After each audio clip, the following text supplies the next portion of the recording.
A communist Shia Muslim has been voted in as mayor of New York City. China's control of rare earth elements and crucial microchips is choking out economies around the world, and the prospect of peace in the Middle East is drawing in several important outside powers. We're going to look at all this and more on today's Trumpet World.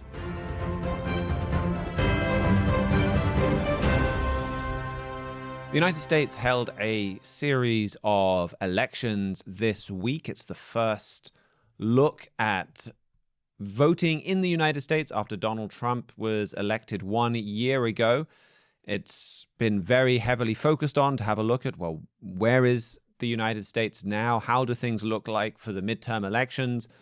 But the main focus was on the New York election, which produced quite an eye-catching result. We'll go to our U.S. correspondent, Andrew Miiller, to hear more about it.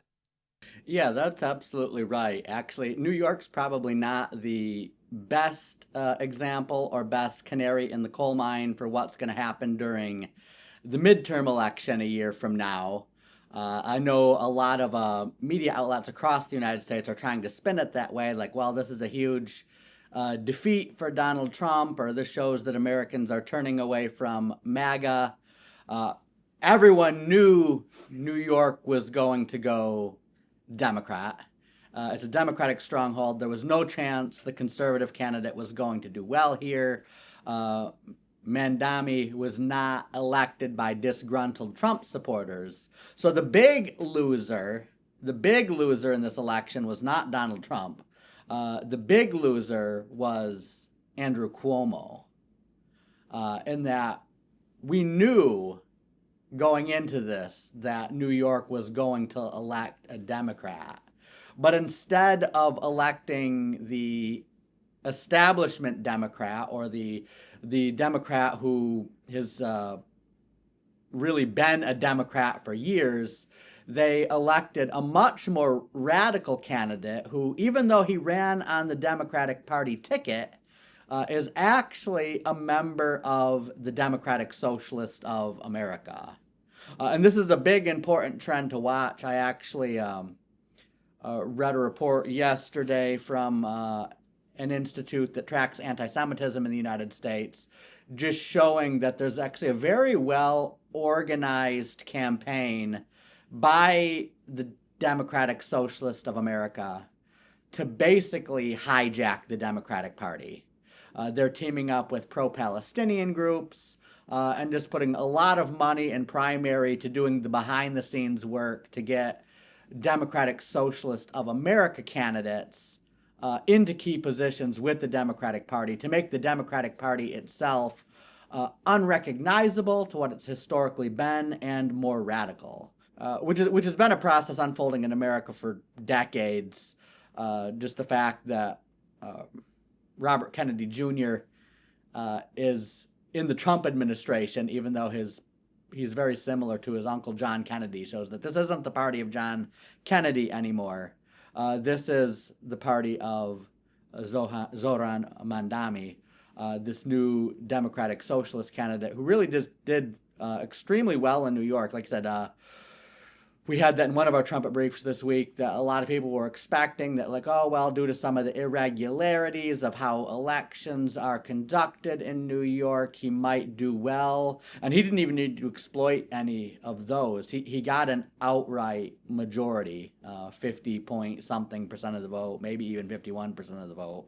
I haven't looked at the latest tally as they're tallying it up. But he got a majority of the people in New York to vote for him, instead of the more traditional Democrat, despite the fact that as a member of the Democratic Socialist of America, I mean, he's talking about state-run grocery stores, so that those evil capitalist grocery stores that actually try to make money aren't running a profit. He's talking about rent controls, things.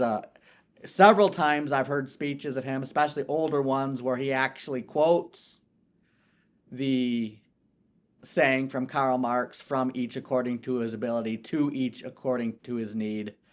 So not afraid to quote Karl Marx himself, a self-avowed socialist, doing some radical socialist policies that have never been introduced at the national level, despite how radical the Democratic Party is.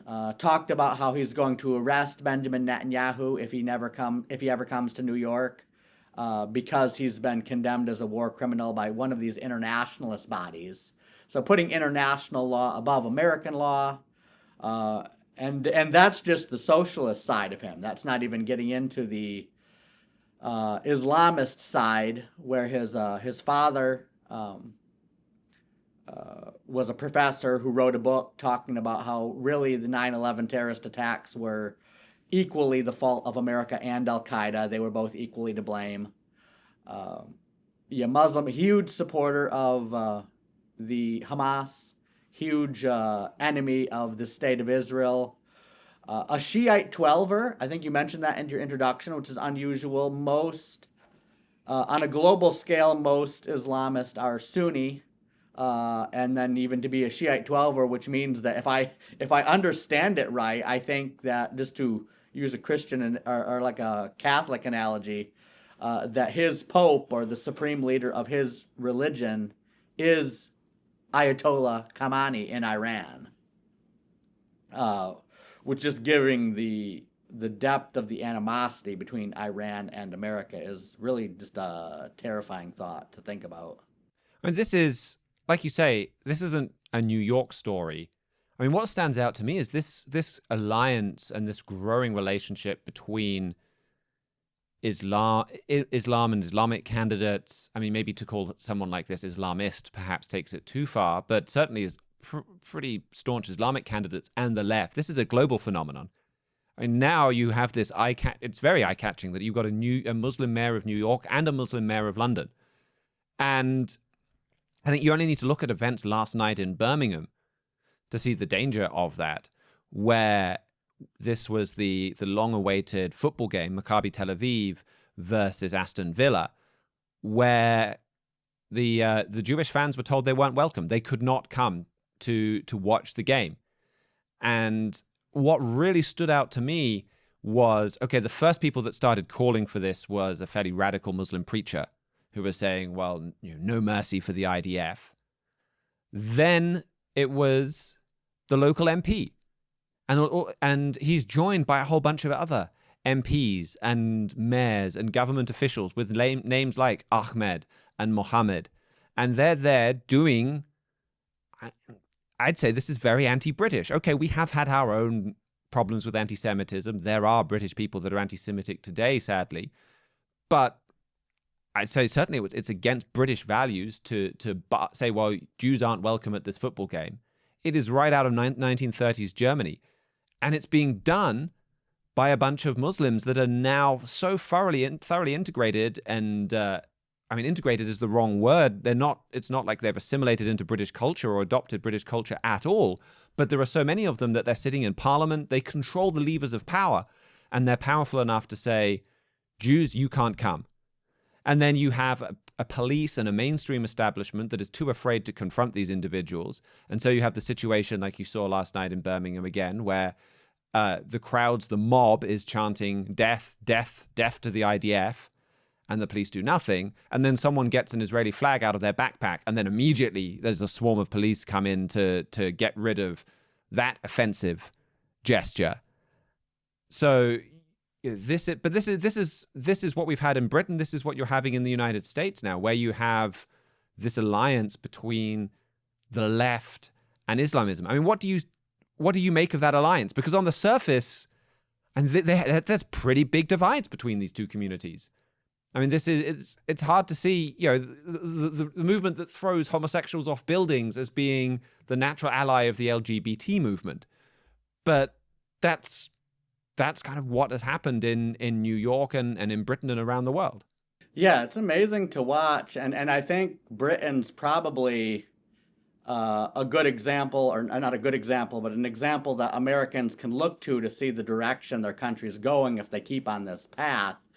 Melanie Phillips did an interview after the Mandami election, just making the point that Americans can no longer make fun of British people for their Muslim mayor of London, which is something that I've definitely heard a lot of, even engaged in a bit myself over the years, that it's now come all the way to America. And I think, I don't know, you could probably comment more if it's this way in Britain. I think in America, I think at this point it's kind of more the Muslims using the socialist than vice versa, in the fact that our Islamist population, our Islamic population in America is well below 2%.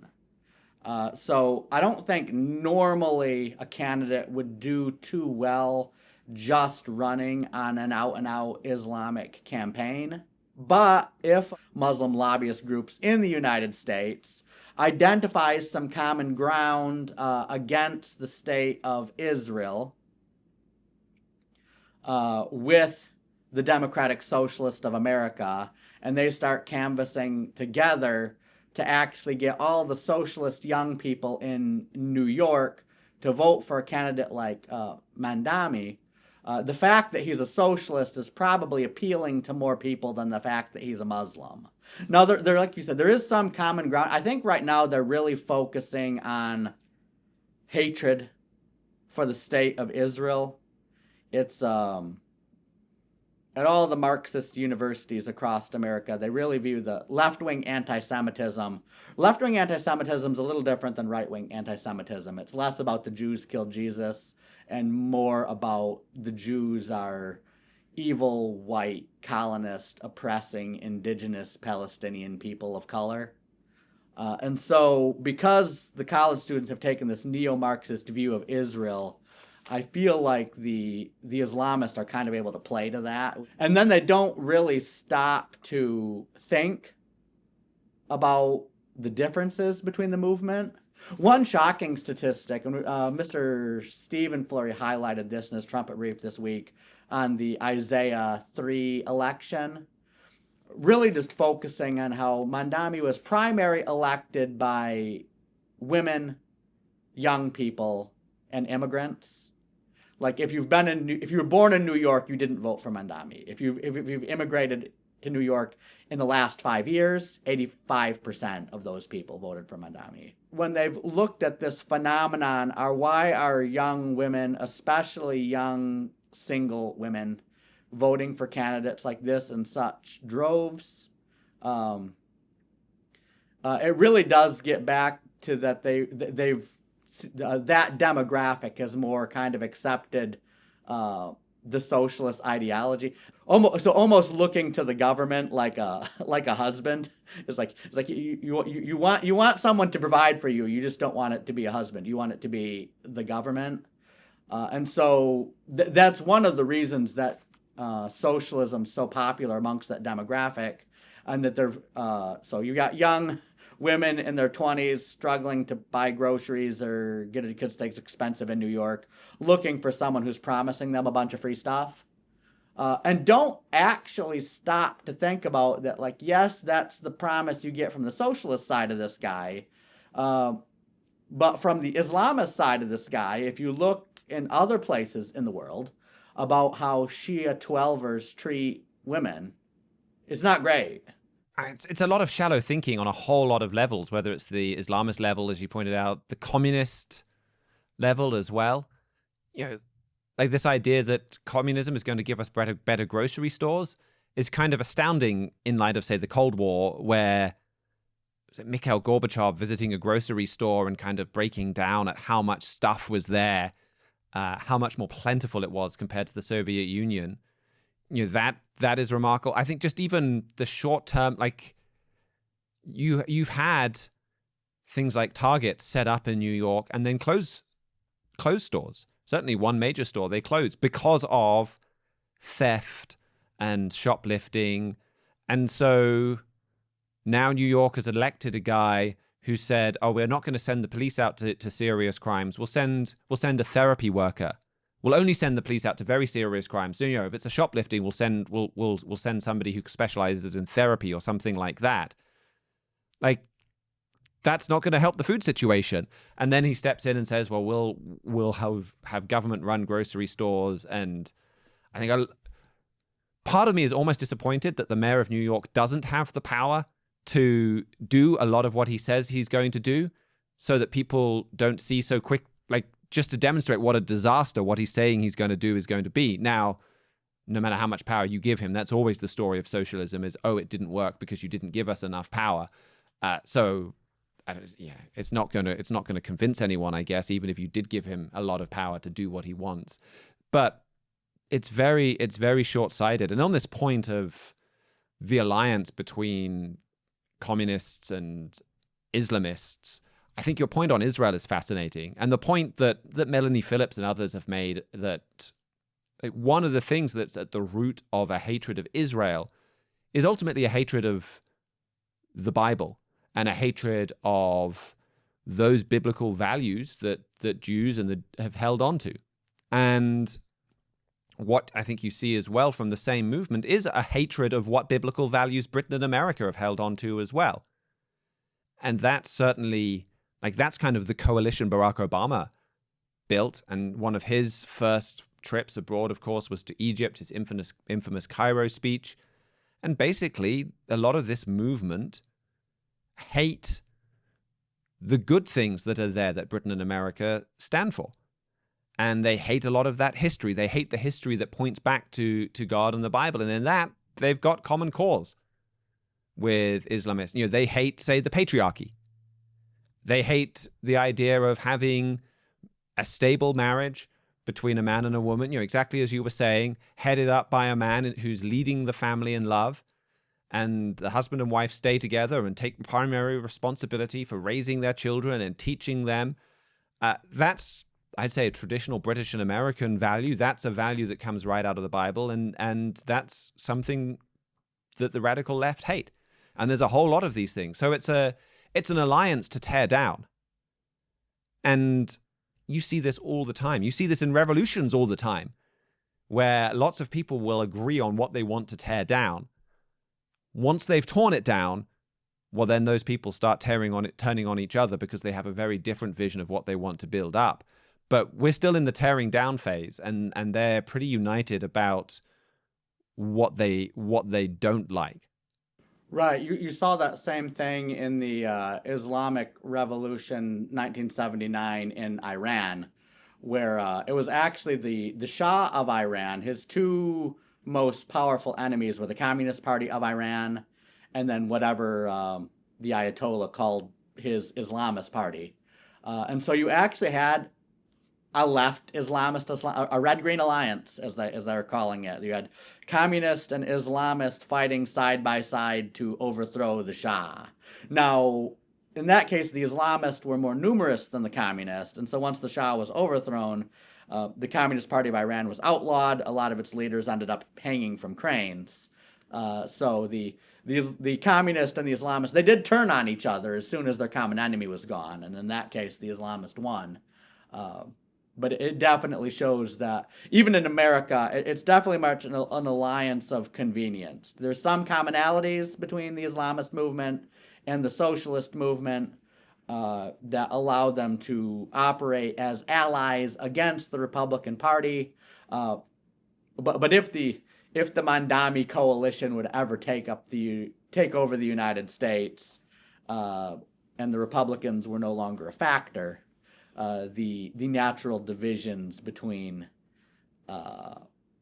Hamas and the Democratic Socialist of America would come to the surface pretty quick. Which kind of brings us, I think, to one of the major prophetic angles of this story is that we've talked a lot about 2 Kings 14, verses 26 through 28, and Amos 7, about God temporarily saving America by the hand of a Jeroboam figure, and that figure is Donald Trump. And he's leading this really coalition, primarily Christian coalition, where 63% of the nation's Protestants are supporting him and 59% of the nation's Catholics are supporting him. And since Protestants and Catholics together comprise like 2/3 of the nation, that coalition is very strong, but it definitely hasn't healed the political division in America, because the Obama coalition of the college students and of the immigrants and of the racial minorities and women, it still exists. It has a little less than 50%, but it still exists. And the fact that someone like Mandami beat out someone like Cuomo shows that the Obama coalition, it's not getting moderate, it's getting more radical. And so I feel like one of the big political stories in America is just polarization, where especially after the Charlie Kirk shooting, a lot of Donald Trump supporters are becoming even more Christian. And after the Mandami election, a lot of the Barack Obama supporters are becoming even more socialist.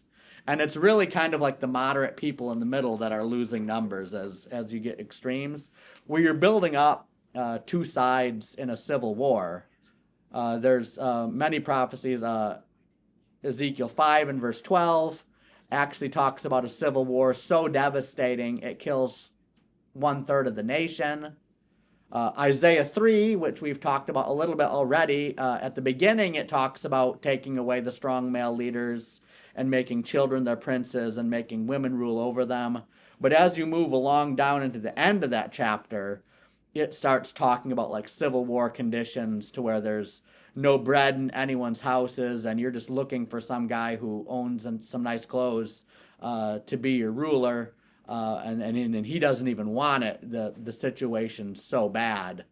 And so I feel like this polarization towards civil war is a huge prophetic angle of this story. And even the fact that this red-green Mandami coalition does have such ties to Islamists and even drug cartels in Mexico shows how dangerous the coalition could be.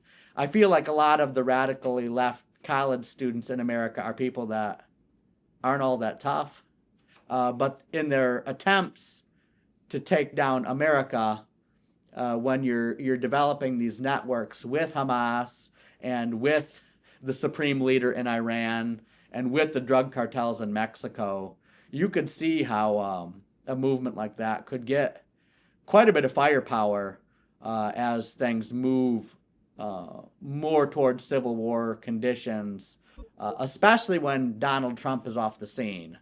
I think that Isaiah 3 prophecy that we highlighted in one of the trumpet briefs this week makes that point about the fact that how this desperate nation is like they're having people like lay hold of someone and say, well, you have clothes on, can you be the ruler? And he doesn't want the position.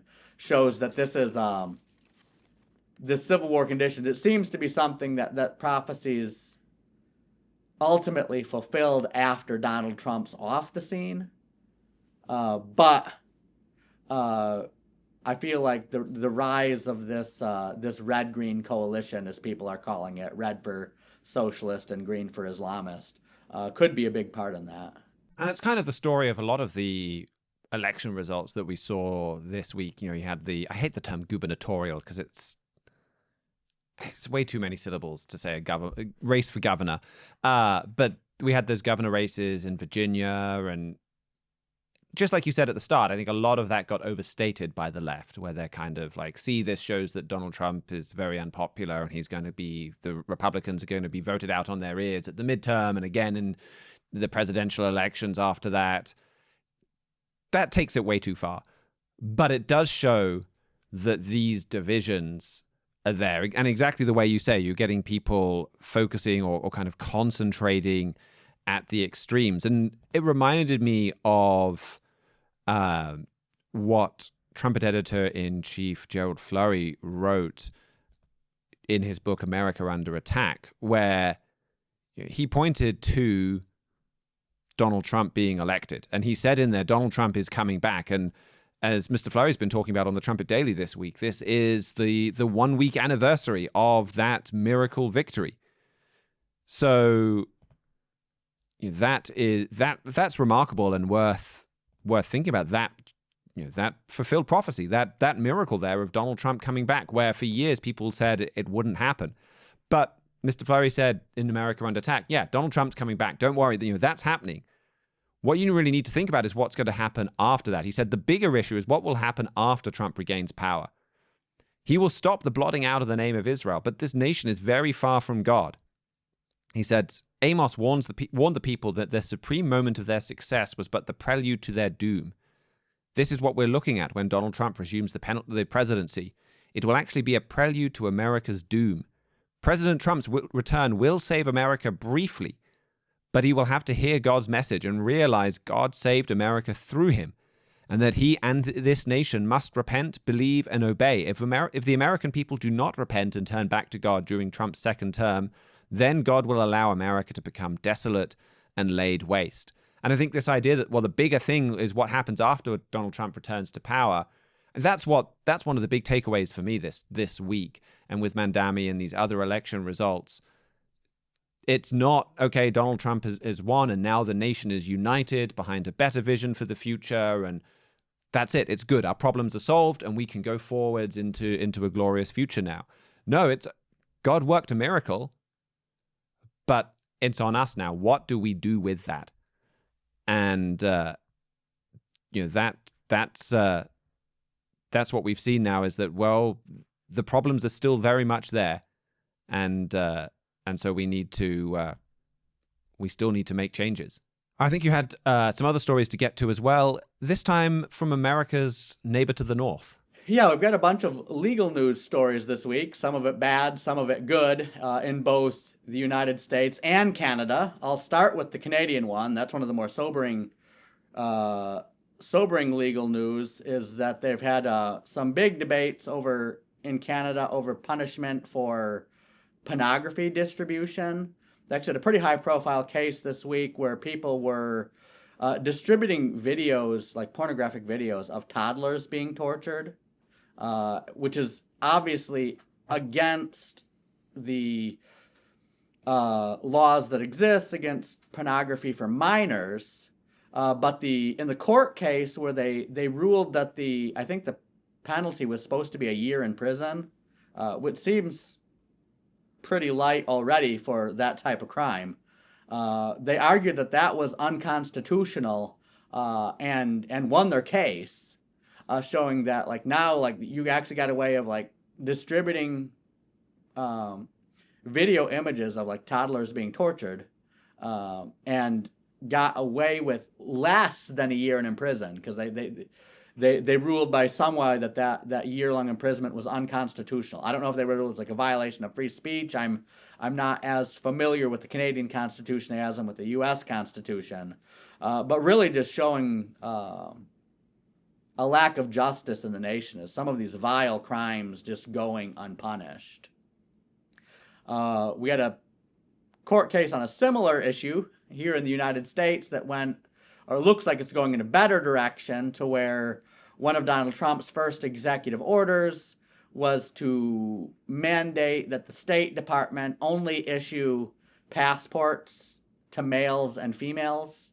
The federal government wasn't going to recognize all the other gender identities on its passport documents. A Biden-appointed district court judge ruled that they couldn't do that. They had to put the other identities on the passport documents.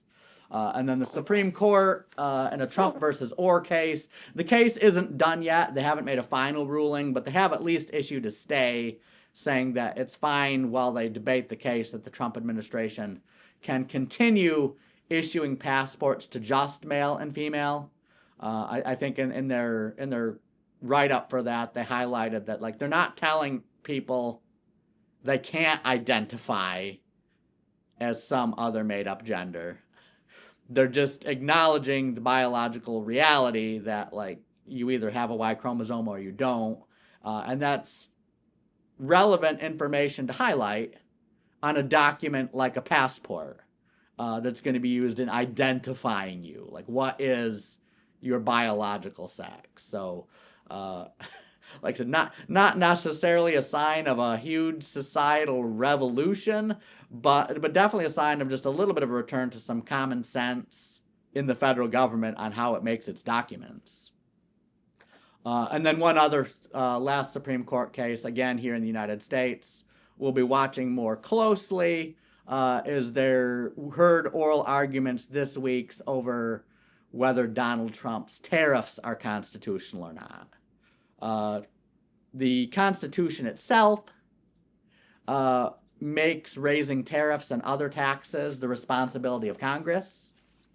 The Trump administration imposed a 10% tariff on pretty much every nation on Earth, citing the 1977 Emergency Powers Act, claiming that the trade deficit itself is such an emergency that it actually had to take unilateral action to protect America. We'll see how the court comes down on this one. It looks like right now most of their questions are involving like, well, how much money are you actually raising from the tariffs? Because if you're making a bunch of money off this, we're going to say you're doing it for the revenue, and that's unconstitutional. Congress has to do that. But if you're not making a lot of money on it and it's on nations that are actually looks like you're doing it more for the national security and less for the financial, then they might let it go. I think the court's it looks like it's leaning towards striking it down, saying Congress has to pass a bill to keep these tariffs in place. But yeah, right now they're just trying to decide, it's like, is this really for national security or is this a revenue thing? Because national security falls in the president's court, but revenue raising is a congressional issue. Well, thank you very much for that, Andrew.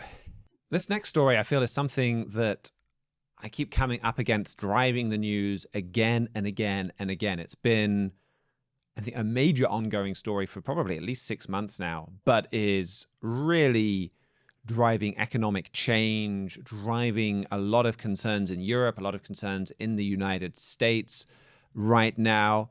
Volkswagen just posted a 1 billion euro loss. I think the first time they've ever posted anything like that for the last quarter.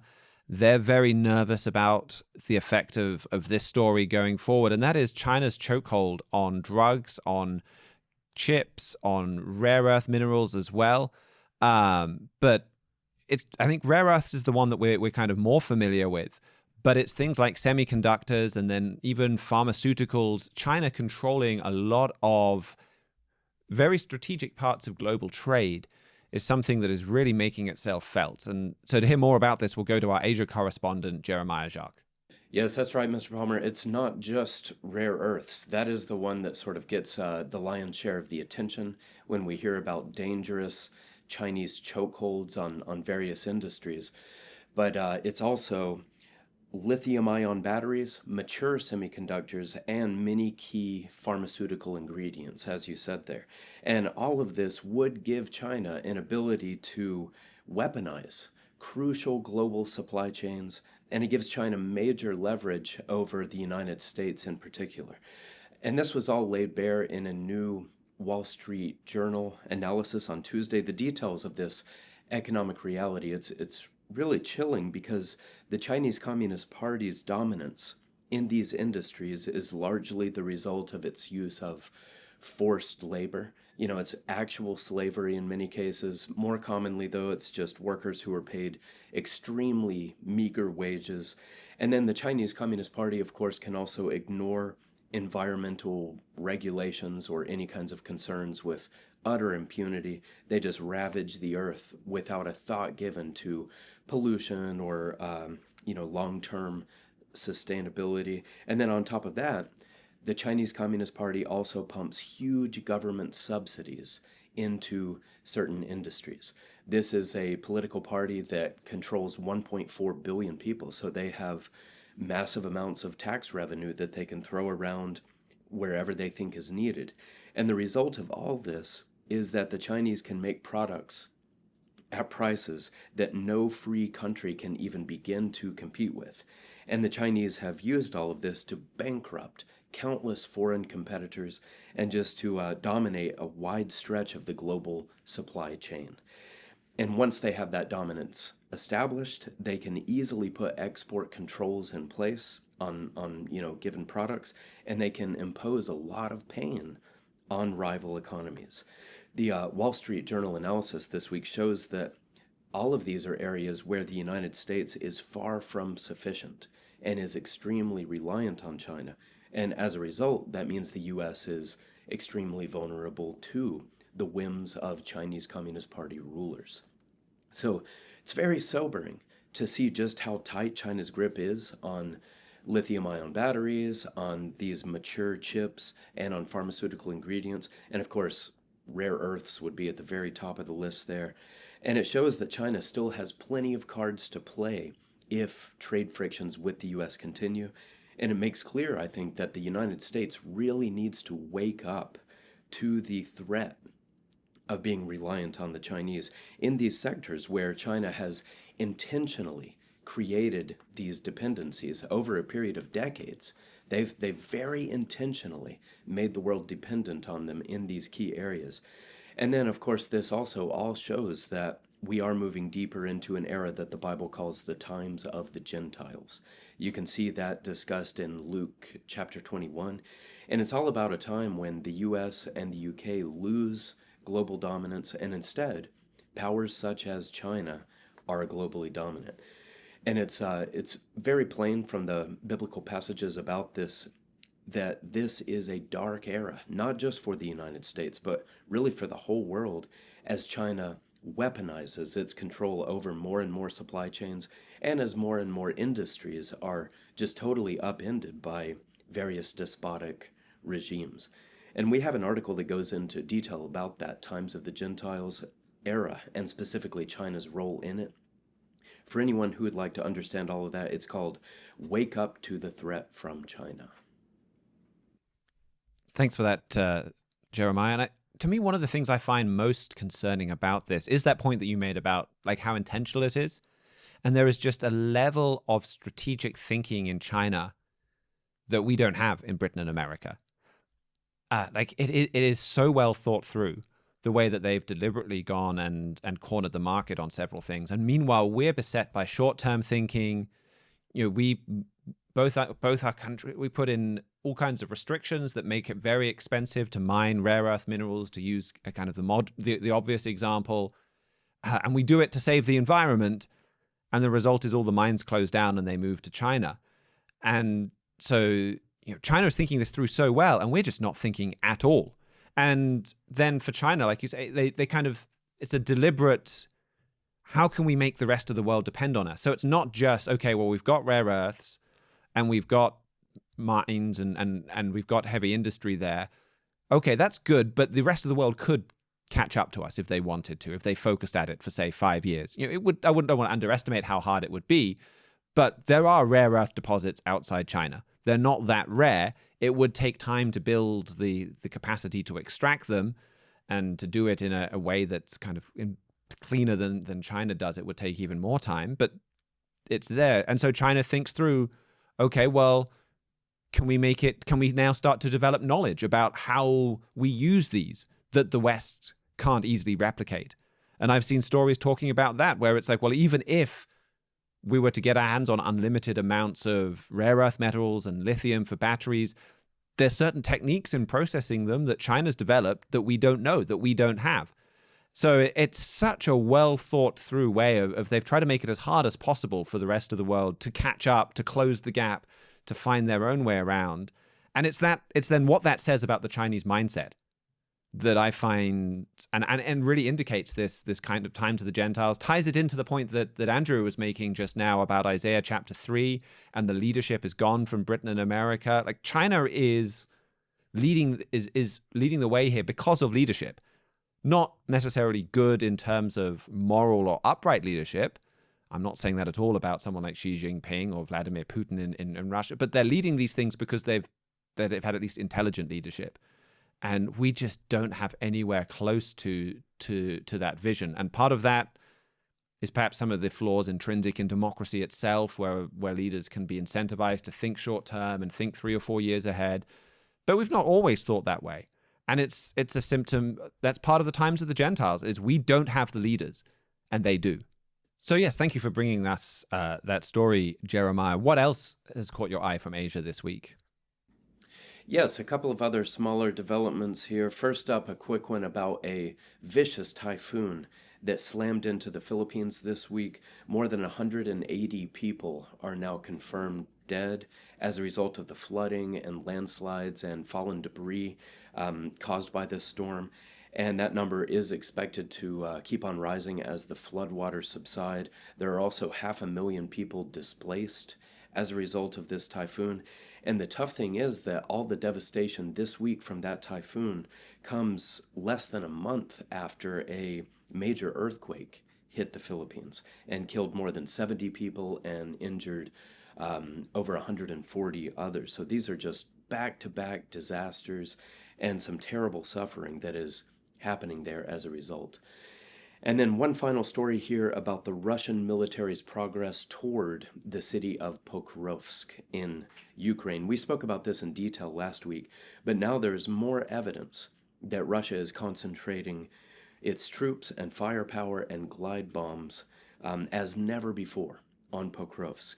The Russians already control parts of the city, and they're just channeling everything they've got into seizing the rest of it. And if they are able to push the Ukrainians fully out, this could become a real turning point for the war. This city would be the largest one that the Russians have captured since they took Bakhmut back in mid-2023. So that would be notable enough on its own. But Pokrovsk is also a gateway to some of the most fiercely contested territory of the whole war. So losing it would sever some of Ukraine's most important logistics lines, and it could eventually allow the Russians to encircle Ukraine's fortress belt. So it could really shift things into Russia's favor if they're able to take this city, and we will continue to keep you updated as the situation there develops.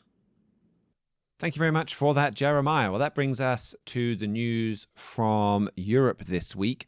Germany is arming itself to the teeth to transform Europe again. That was a headline in Britain's Daily Telegraph over the weekend, the subject of their quite lengthy Sunday essay.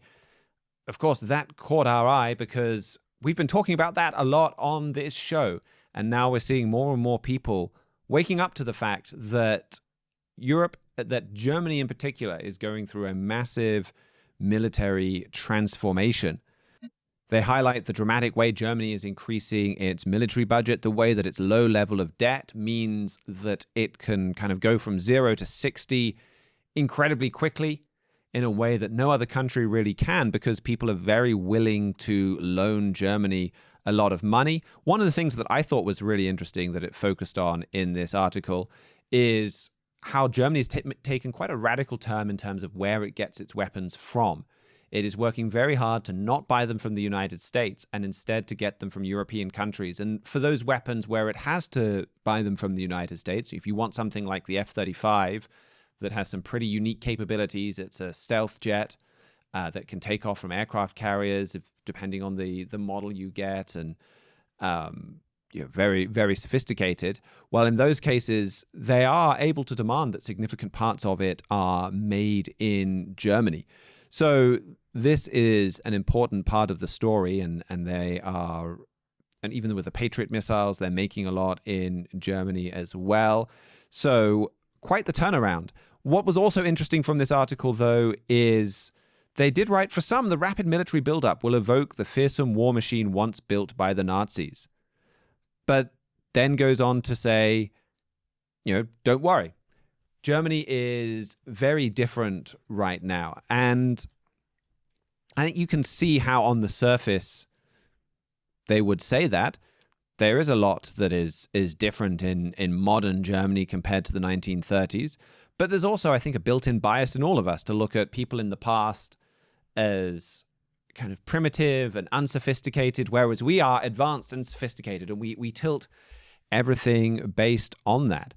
I mean, as Mr. Furry pointed out in an article he wrote, during the 1930s, the British people thought there would never be another world war. And a lot of people looked at mid-war Germany and some of its moral decline, especially in the 1920s, before you had the Nazi reaction to that, and thought they were looking at a country very much in decline. So they write that off foolishly as a possibility. And we have an article on this. Germany's prophesied militarization is happening, by Jacques Michels. And he concludes there by going through the prophecy where the Bible forecast that this would happen a long time ago. And what Mr. Armstrong wrote, even in 1945, where he said Germany is going to rise again. And he said they'd rise again even as part of a European Union. That has happened. And he and then Mr. Fleury forecast Germany's rapid military transformation. That is happening right now. And now newspapers are waking up and saying, hey, we've got this massive transformation.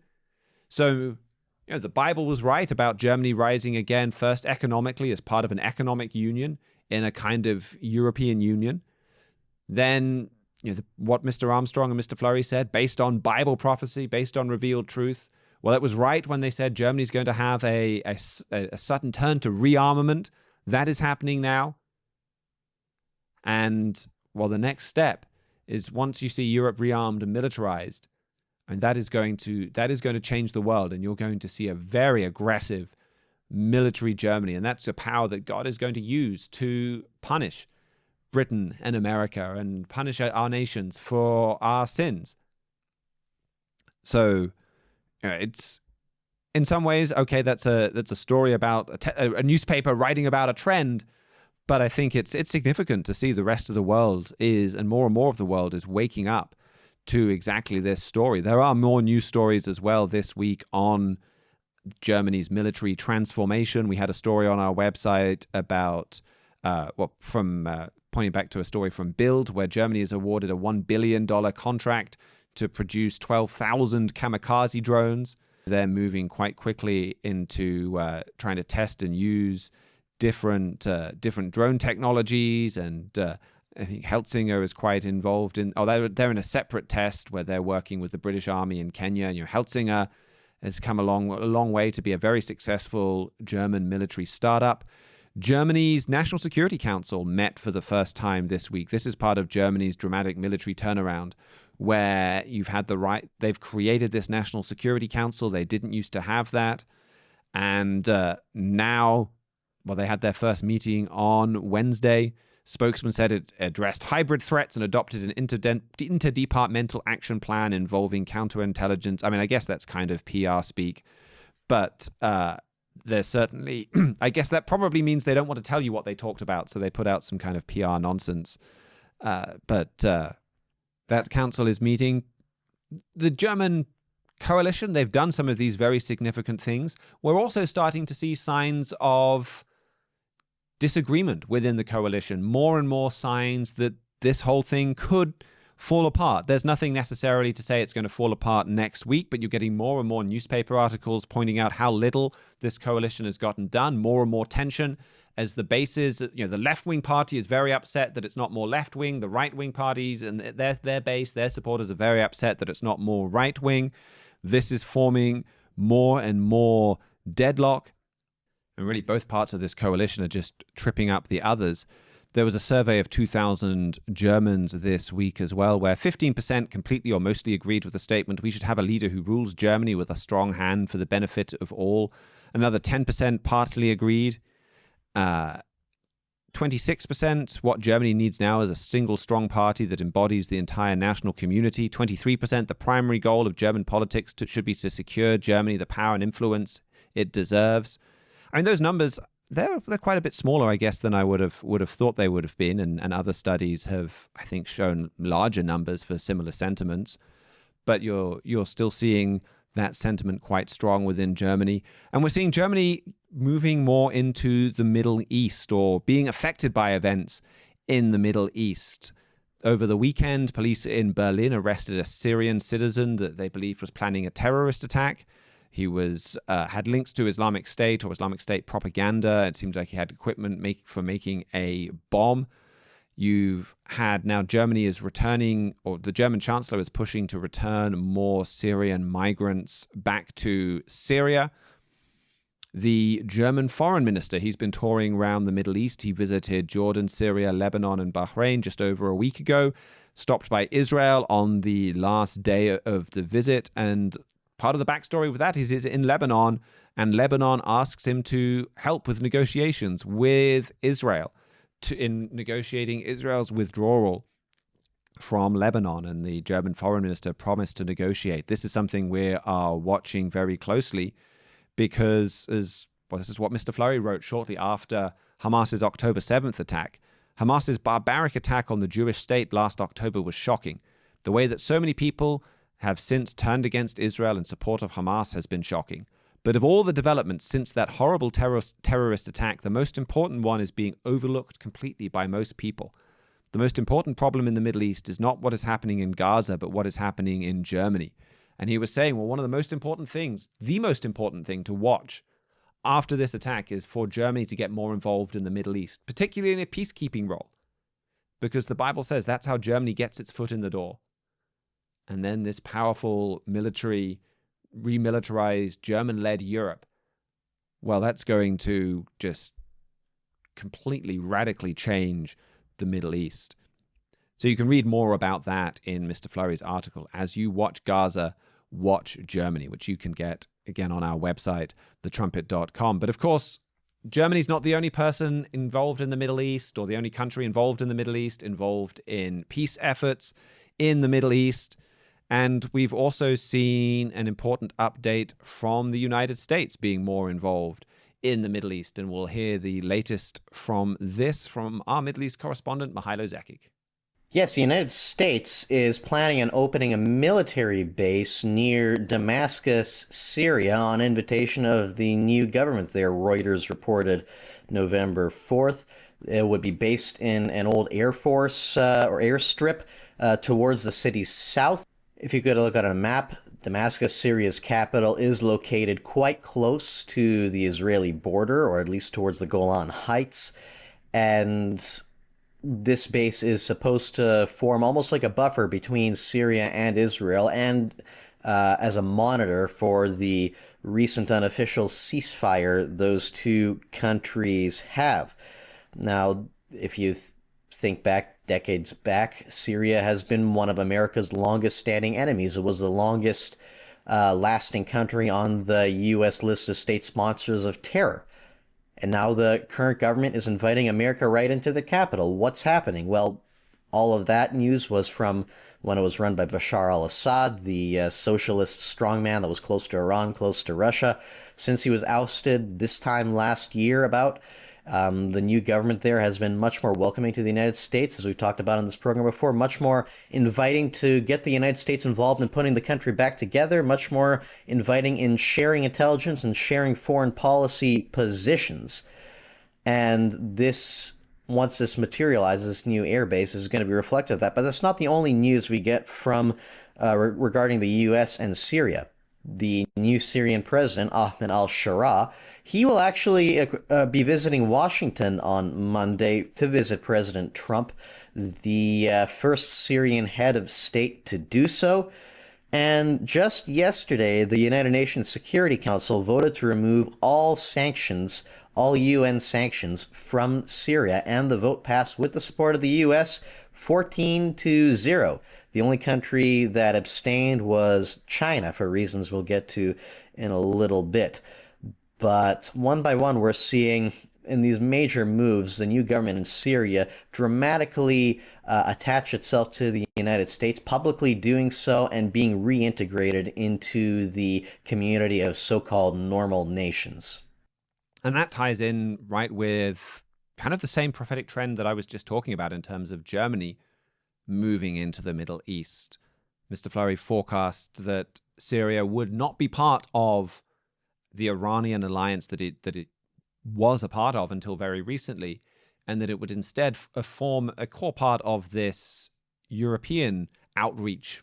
That's a very euphemistic way, I guess, of putting it, but this European alliance, as they get much more involved in the Middle East, a key pillar of support for Germany.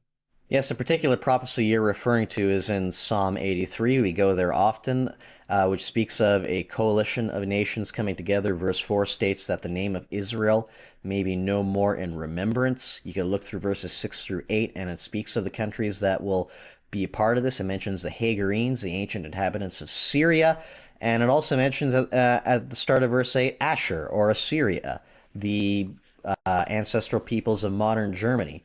And Mr. Gerald Flurry, our editor-in-chief, goes into plenty of detail talking about how this is actually a prophecy for what's going to happen now. You can read about that in his free book, The King of the South. We could put a link to that in the show notes. But what I think is interesting is not just the trend of Germany coming into Syria. We haven't seen that as concretely, say, as America making outreaches to Syria. But I do think it also ties in with the trend Andrew was bringing up at the start of the show about America being very dangerously naive on the influence of radical Islam and some of the mindsets coming in there. In the case of the New York election, you could point to the influence of radical Islam in the country. But it also shows these actions in Syria shows perhaps a naivety towards the dangers of radical Islam from outside the country as well. Ahmed al-Sharaa, for years before this, everybody knew him as the leader of an al-Qaeda affiliate terror group that was fighting to bring Sharia law into Syria. The reason China abstained from this vote was because there were a lot of people from all around the world, including Muslim minorities in China, many of them, flying over to Syria, not even speaking Arabic necessarily, having nothing to do with the country, but only united because under this Islamist vision of bringing a totalitarian Sharia dictatorship in the Middle East. And okay, maybe he's gotten President Shira has gotten rid of his military uniform and put on a suit and tie now. Maybe he prefers to be called president rather than emir. Maybe he has a more moderate image for his new government. It's very fragilely held together. He can't necessarily implement all of his vision right away without the whole country falling apart. But everybody that joined his ranks, everybody that's involved in the new government, they signed up to join Al-Qaeda because they believed in the Al-Qaeda vision. And just because he may have a more modern image, just because the new American government may be very desperate to bring Syria onto their side, may be willing to look the other way or overlook a lot of ugliness under the surface, that doesn't mean that this country all of a sudden has embraced the Western vision, is firmly within the democratic, freedom-loving camp of nations, and will not betray the Western governments in the future. I mentioned the name of Israel in verse 4. That is related, obviously, to the state of Israel today, the country that still bears that name, and President Trump has tried to push the two into a peace deal. But the name of Israel is also on the United States. You could read more about that in The United States and Britain of Prophecy, a book we recommend often on this show. And the fact that it is the United States taking the lead in normalizing Syria and bringing it back to the community of nations, I think is very telling. I wrote an article about this months ago, mainly about the state of Israel and Syria, but it could apply to everything we just talked about today, called Making Peace with Jihadists in Suits. That goes into a bit more about the prophetic role in Syria and some of the undercurrents that we're seeing in the new Syrian government. Another story from the Middle East that fits this trend pretty well is on Monday, United States Central Command, or the part of the U.S. military that oversees the Middle East, announced, quote, its first bilateral combined command post for air defense in the Middle East with, can you guess which country it is with? Qatar, at Al Udeid Air Base. That is the main military base that the U.S. sees over basically all its operations in the Middle East. We've talked before on this program about Qatar and how it sponsors Hamas, it sponsors Al-Qaeda, it sponsors the new government in Syria, it sponsors the Muslim Brotherhood, the Taliban, basically every nasty major Sunni group you could think of has links to Qatar one way or another. It's also sponsoring all the campus unrest in the United States in support of Hamas. And it also has a lot of links with the Trump administration and with the U.S. government in general, including the funding of this airbase. A lot of these links are not too hard to find. A lot of these ulterior motives on why Qatar is getting close to the United States on its Islamist vision are not too hard to find, but we're seeing the U.S. get closer and closer with Qatar. The CENTCOM commander, Admiral Brad Cooper, said relations with Qatar are, quote, stronger than ever. And we've spoken before, Mr. Fleury has spoken before about how the closer America gets to countries like Qatar, the more it's compromising with its own principles, and the more it's going to be inviting curses on the country. Of course, America is not the only country that has an interest in the Middle East. You mentioned Germany moving in there before, but this week we also got news from the Vatican. Yesterday, Pope Leo XIV hosted Palestinian Authority President Mahmoud Abbas at the Vatican to celebrate 10 years of the two sides exchanging diplomatic relations. And they spoke, as you would expect, about how the Vatican is committed to a two-state solution. This comes as Pope Leo has not met with Prime Minister Benjamin Netanyahu in Israel yet. He's met with President Isaac Herzog, the ceremonial head of state, but not the actual leader of the government over there.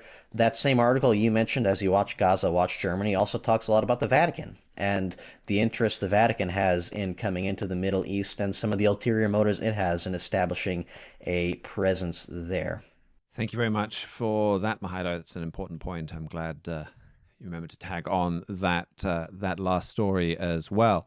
Well, thank you to all of our panelists today. Thank you to George Haddad and Matthew Friesen for engineering and production. We will have links to all of the different material that I've mentioned on in the show notes. I often plug a particular book or booklet at the end of the show. This time, I think I'll just mention our Trumpet Brief email list. You can get up to date on a lot of the latest coverage with a daily email, or depending on how many you want, multiple daily emails. We usually have a longer story, kind of more of an analysis piece that comes out at the end of the day. And then we've been really working on upgrading and revamping our morning brief emails that we aim to get out at a good time in the morning that gives you an overview of these are all the most important stories of the day. So you don't need to wait for a week in review. You can get the coverage of those stories as you're going on, and you can sign up for that at thetrumpet.com. Please do join us back here for our week in review, though, if you are still wanting to catch up on the news next week. Until then, keep watching your world.